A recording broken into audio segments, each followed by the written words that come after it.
Greetings. This is Ed Smith, Director of the Bigger and Better Business Program for the ODS chapter of Phi Beta Sigma Fraternity Incorporated. Back again with our third installment in our financial literacy training series. We're walking through the steps on how to launch a small business in the course of 10 days. And for this case study that we're doing, just a kind of quick recap for this case study we're doing, we've chosen the real estate investing broad niche and sort of drill down to the sub niche of private lending, transactional private lending for real estate investing. So we went through the process. We're using Chat GPT, the artificial intelligence program, to provide us guidance on how to make this whole thing happen. And we went into Chat GPT and put in this prompt to tell us how to start a business, basically, and it outlined a detailed plan for it. So here we are in the middle of the plan. Let's start walking through the steps.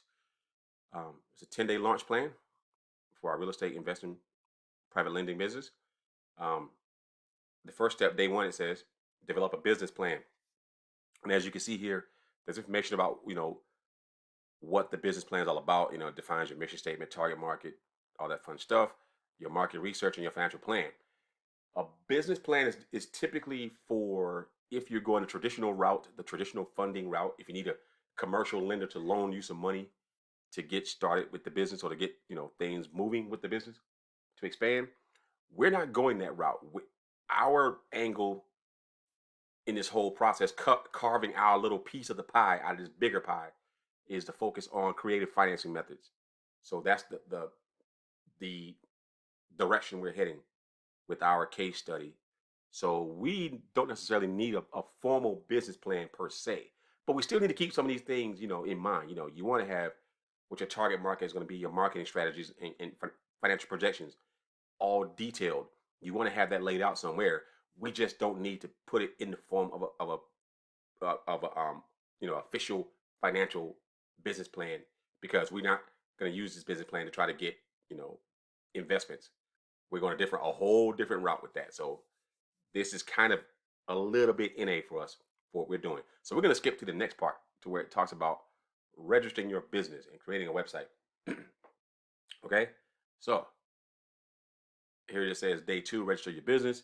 It means you need to record with the state that you're doing business in, get the applicable license if you need to, get the permits if you need to, and go from there.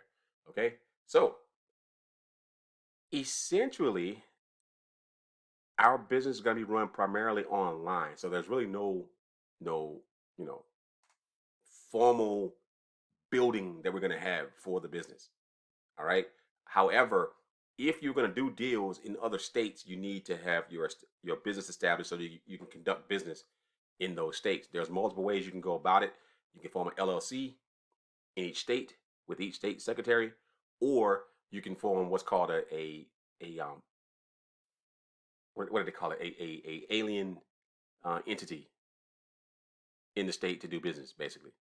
Meaning you're not physically in that state, but you're going to be conducting business in that state. So there are different ways to go about it. Conduct or contact your legal counsel on the proper way to do stuff. Now, you can go online and do a Google search, because that's where we are with everything. You can do a Google search and you can, try to find ways on how to set this all up yourself. Or you can, put it in the hands of a trusted agent to do it for you.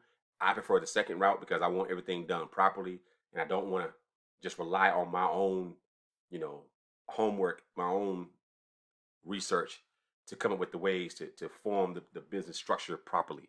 I may miss something, and there are a lot of nuances to it that I don't want to miss. So I'd rather go with a professional.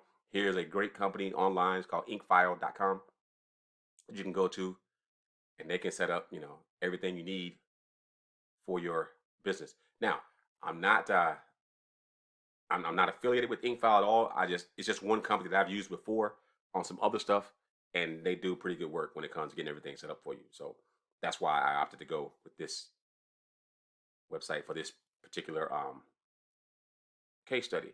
So all we're gonna do really here is contact them, have them set up our our business structure. Get the company name verified, the registration with the agent in the state, the proper paperwork, and all that fun stuff. We're going to walk through all that. Now, I'm not going to go through the process.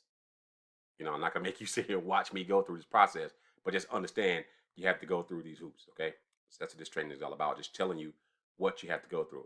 This is how you get your business officially off the ground, how you get it registered with your LLC, um, so you can start conducting business, all right? That's step number one, so you got to get that going. And this could take anywhere from a couple of days to a week or so, depending on the level of detail you have to go into, and depending on if there are any complications that you run into as you're going through this process. Again, everything we do is a process. You know, there could be complications, there could be hiccups, but it's okay. Just work through them, and you will be all right. So once you get that done, you have to basically, if you're not gonna have a physical address, a real physical address, you need a digital physical address. Okay, and so another company that I utilize, and again, I'm not affiliated with them at all. I'm just saying a company that I've utilized, iPostal, because if you're operating, like for instance, I'm operating out of my home. I don't want my home address used as my business address, so I use this service to give me a real physical address. It's like a post office box basically, but it's not a post office box. It looks more professional to have a real address as opposed to a PO box. So there you have it. You set it up that way you can use this and have all your business correspondence go there. Again, I'm not affiliated with them at all. I'm just, showing you something that I've used before in the past. Okay. So I plan to use the same thing for this business juncture. So I'm going to get into it. I'm going to go through the process of getting these two things set up.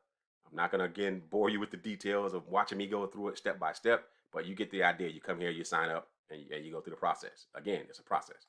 Everything's a process. All right. So that'll bring us up to tomorrow. Again, I like keeping these under 10 minutes, so I'm not going to go into the website creation today, but that's relatively simple too. You just basically find a host online and you create your website. So we're going to work on that. And then next, it's about building your network, because you're not in this by yourself. You need a team to help you get to where you want to be. But we'll discuss that all tomorrow. Tomorrow, we'll talk about the website and the network. All right. So day 3, third installment on the books. Again, this is our brother Ed Smith. And if you have any questions, feel free to drop them in the comments, and I'll definitely answer your questions. So with that, I'm going to punch out. You all have a great day. We'll see you tomorrow when we get into more of this building our business process. All right. Take care.